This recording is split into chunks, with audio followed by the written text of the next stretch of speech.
Yang Berhormat Celutong tidak ada dalam Dewan. Yang Berhormat Merbok.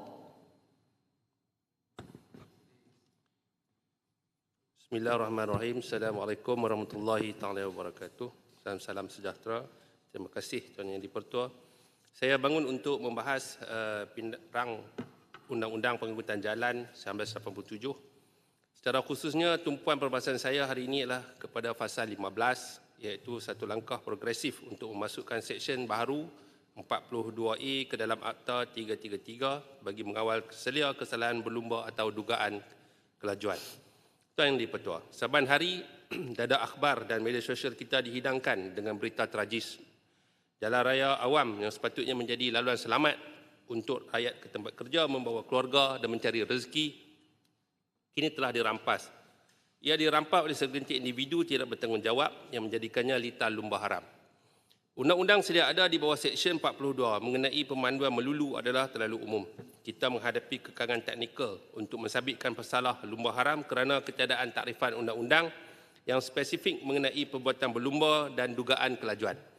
Malah pasal 15 ini hadir sebagai jawapan tuntas kepada kelompangan tersebut.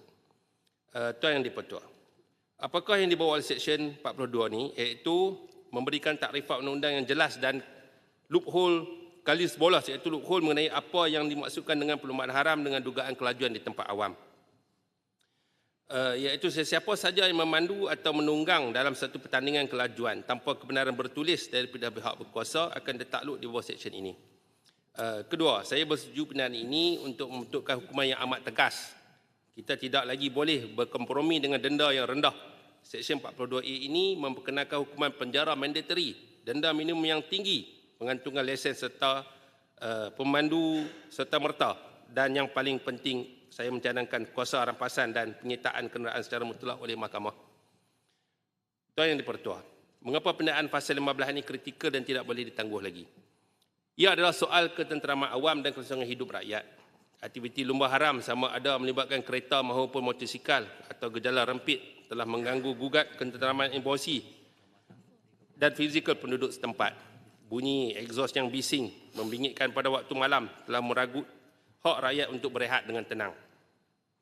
Dari sudut ekonomi dan kesihatan, berbilion ringgit dana negara habis dibelanjakan di hospital-hospital kerajaan bagi merawat kecederaan akibat kemalangan lumba haram. Lebih menyedihkan ada dalam kalangan mangsa adalah pengguna jalan raya yang tidak bersalah. Ibu bapa dan anak-anak yang hanya kebetulan berada di tempat dan waktu yang salah. Siapa yang akan menanggung kerugian ini? Tentulah rakyat dan kerajaan. Tuan Yang di-Pertua, saya tahu pasti akan ada suara-suara skeptik di Dewan Yang Mulia ini atau di luar yang akan berhujah bahawa pindaan terlalu zalim dan mungkin akan menuduh kerajaan cuba menyekat minat hobi atau saluran ekspresi anak muda. Jawapan saya mudah dan tegas. Kerajaan tidak pernah menyekat minat sukan pemotoran. Malah kerajaan sentiasa menyokong pembangunan litar rasmi, program pencarian bakat dan pertandingan yang selamat. Namun minat dan hobi sama sekali tidak boleh mengatasi ketenteraman awam. Jika anda mahu berlumba, pergi ke litar yang sah. Jika jalan raya bukan adalah hak eksklusif kaki lumba, ia adalah hak milik seluruh rakyat Malaysia yang mahukan keselamatan.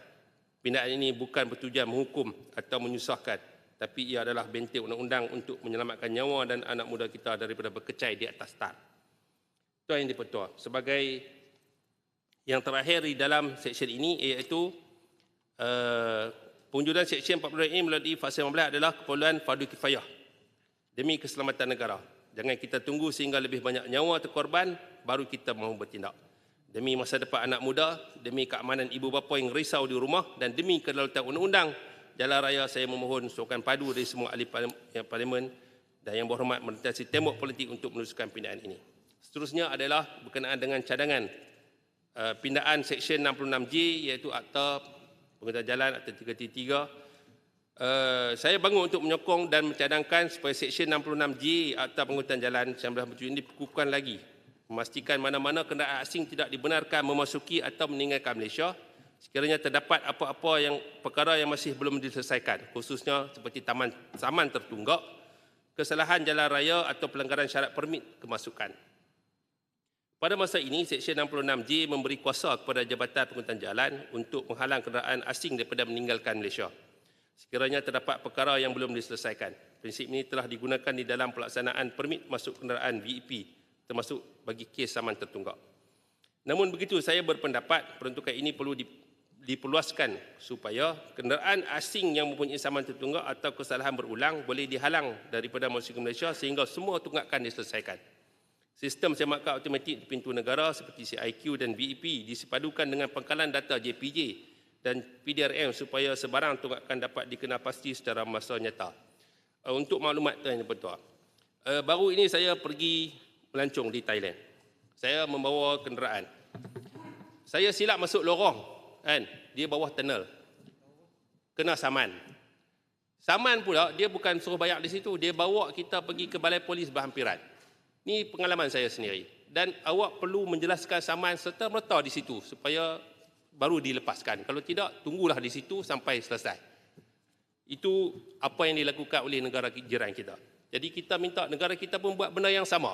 Supaya apabila kita tahan saja pemandu mereka yang melanggar kesalahan, bawa mereka kepada balai-balai berdekatan dan minta mereka selesaikan tunggakan saman itu serta merta. Dan baru kita lepaskan. Kerana mereka buat kepada kita juga dan kita boleh buat benda yang sama kepada mereka. Tuan Yang di-Pertuah, cadangan ini bukan bertujuan untuk menyusahkan pelancong atau pelawat asing.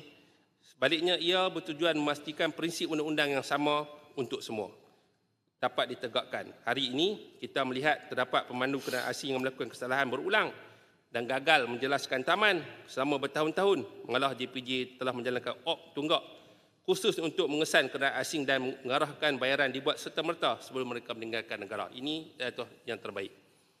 Di Kedah pada tahun lepas, misalnya JPJ telah berjaya mengutip lebih 100,000 saman tertunggak daripada kenderaan Thailand, termasuk seorang pemandu yang terpaksa melunaskan 17,700 saman. RM17,700 yang tertunggak sejak 2013 sebelum dibenarkan pulang ke negara asal. Keadaan ini menunjukkan bahawa mekanisme penguatkuasaan lebih tegas dan sistematik amat diperlukan. Justru saya mencadangkan supaya pindaan Seksyen 66J memasukkan penunjukan jelas bahawa mana-mana kenderaan asing mempunyai saman tertunggak, kompaun yang belum dijelaskan atau apa-apa kewajipan di bawah akta ini belum disempurnakan, boleh dihalang daripada memasuki atau meninggalkan Malaysia sehingga semua tunggakan tersebut diselesaikan. Selain itu, pegawai JPJ atau polis telah diberi kuasa untuk menahan sementara kenderaan atau membawa pemandu ke balai polis atau pusat penguasaan berhampiran bagi tujuan penyiasatan, pengeluaran saman dan penyelesaian kompaun serta-merta. Dengan pindaan ini, kita bukan saja dapat meningkatkan pematuhan undang-undang, malah memastikan hasil kerjaan tidak terjejas akibat saman yang gagal dikutip. Di samping memberi mesej jelas bahawa Malaysia tidak akan berkompromi dengan mana-mana pihak yang melanggar undang-undang jalan raya negara. Sekian, terima kasih. Terima kasih Yang Berhormat Berbok. Saya jemput Yang Berhormat Jelutong. Terima kasih Timbalan Speaker di atas peluang yang diberikan kepada saya. Kebetulan saya hanya baru selesai menjadi speaker di Kamar Khas. Jadi walaupun begitu saya berkesempatan tadi untuk mendengar pembentangan rang undang-undang ini oleh Menteri Pengangkutan. Saya mengambil pendekatan bahawa pindaan ini adalah pindaan yang sewajarnya dibuat. Sesuatu yang perlu dibuat berdasarkan kepada perkembangan yang kita lihat baru-baru ini, terutamanya yang melibatkan kemalangan-kemalangan tragis di mana ia meragut nyawa.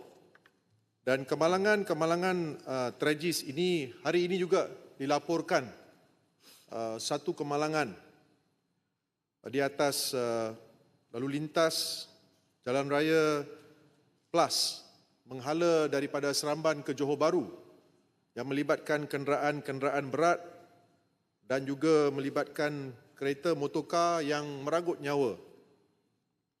Kita perlu mengambil satu pendekatan bahawa walaupun pindaan-pindaan ini perlu dibuat, pada masa yang sama kita perlu juga meningkatkan lagi tahap kesedaran pengguna-pengguna jalan raya, pemandu-pemandu kenderaan. Dengan izin, especially those who sit behind the wheel, di mana saban hari kita melihat berlakunya kejadian-kejadian tidak bertimbang rasa di atas jalan raya. Kejadian-kejadian kenderaan-kenderaan berlumba di antara satu sama lain. Kejadian-kejadian ini adalah kejadian-kejadian yang mengundang pelbagai kemalangan yang berlaku saban hari. Walaupun ada pihak-pihak yang mungkin mengambil pendekatan bahawa pindaan-pindaan ini adalah pindaan-pindaan yang membawa hukuman-hukuman yang berat, tetapi saya merasakan bahawa hukuman-hukuman ini memberi masa, ruang dan peluang untuk kita meningkatkan lagi keinsafan ke atas pengguna-pengguna jalan raya, terutamanya pemandu-pemandu kenderaan. Kemalangan yang melibatkan kenderaan FRU, kemalangan yang melibatkan pemandu-pemandu bas, kemalangan-kemalangan yang melibatkan pengguna-pengguna ataupun pemandu-pemandu kenderaan berat adalah sesuatu yang sangat mengayat hati. Kadang-kadang kita melihat satu keluarga menjadi mangsa kemalangan, terbunuh di atas jalan raya. Saya juga mendengar pembentangan di mana ada peruntukan-peruntukan yang mewajibkan pembayaran pampasan oleh mana-mana individu yang bertanggungjawab menyebabkan kemalangan ini sehingga menyebabkan kemalangan jiwa. Ini adalah sesuatu yang perlu diberi perhatian, yang perlu disokong, dan pada masa yang sama cuma saranan saya kepada Jabatan Pengangkutan Jalan, selain daripada mewajibkan mana-mana pemandu kenderaan yang ingin berhasrat untuk diberi kelayakan untuk memandu kenderaan, beliau juga perlu diberi keinsafan. Kalau kita pergi ke negara-negara seperti Australia, New Zealand, umpamanya, dengan izin Timbalan Speaker, terdapat ungkapan, the pedestrian is the king of the road. Kalau kita melihat terdapat zebra crossing, ada juga pengguna-pengguna jalan raya yang berjalan kaki di sebelah kanan. Saya pernah melihat sendiri pemandu kenderaan itu berhenti walaupun beliau mempunyai the right of way dengan izin. Lampunya hijau membenarkan kenderaan beliau untuk melalui kawasan itu, beliau akan berhenti dan meminta pengguna jalan raya yang berjalan kaki itu untuk melintas. Di Pulau Pinang, beberapa tahun yang lalu berlaku satu kejadian tragis. Lampu itu telah bertukar merah, kenderaan sepatutnya berhenti. Seorang warga emas yang melintas di kawasan Pulau Tikus, di kawasan Bukit Bendera. Beliau mempunyai hak untuk menggunakan zebra crossing untuk melintas jalan. Tetapi pada masa itu datangnya sebuah motosikal, mungkin berlumba, yang telah melanggar wanita itu sehingga menyebabkan beliau meninggal dunia di tempat kejadian. Kejadian-kejadian seperti ini adalah kejadian-kejadian yang perlu kita elak. Dan walaupun pindaan-pindaan ini adalah sesuatu yang perlu kita luluskan, saya juga merasakan pada masa yang sama tahap kesedaran di kalangan masyarakat. Perlu kita membawa satu tahap kesedaran bahawa menggunakan jalan raya ini merupakan satu tanggungjawab kita untuk menjaga bukan saja nyawa kita tetapi nyawa orang yang lain yang menggunakan jalan raya yang sama. Di saat ini, saya juga ingin menarik perhatian Dewan Yang Mulia ini kejadian-kejadian yang melibatkan tow truck owners dengan izin Timbalan Speaker.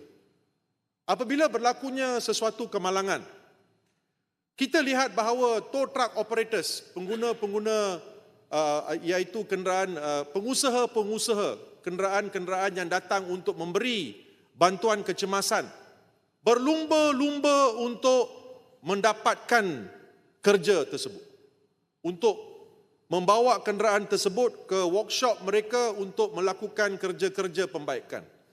Kadang-kalanya berlaku kejadian di mana kenderaan-kenderaan itu dialihkan sebelum tibanya anggota polis di tempat-tempat di mana kemalangan ini berlaku.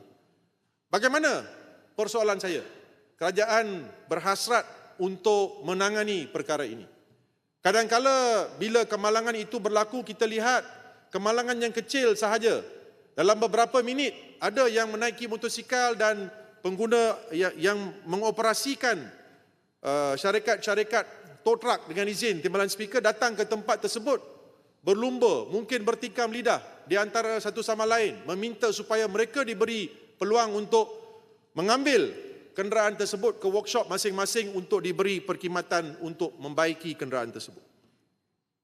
Namun demikian, saya percaya rang undang-undang ini adalah sesuatu yang menyeluruh dan saya ingin merakamkan ucapan terima kasih kepada Menteri dan segala kementerian beliau di atas segala usaha yang telah dilakukan oleh Menteri dan kementerian beliau untuk kita meningkatkan lagi tahap kesedaran pengguna-pengguna jalan raya dengan menggubal undang-undang yang baru ini. Timbalan speaker, sebelum saya landing, walaupun ada pihak-pihak yang mungkin memandang kecil usaha-usaha yang telah dilakukan, yang mungkin sombong, yang mungkin angkuh, tetapi kita sebagai kerajaan perlu melaksanakan tanggungjawab kita kerana kita adalah kerajaan Malaysia Madani yang memberi perkhidmatan yang terbaik untuk masyarakat di luar sana. Sekian, terima kasih. Saya mohon menyokong timbalan speaker. Terima kasih Yang Berhormat Jelutong.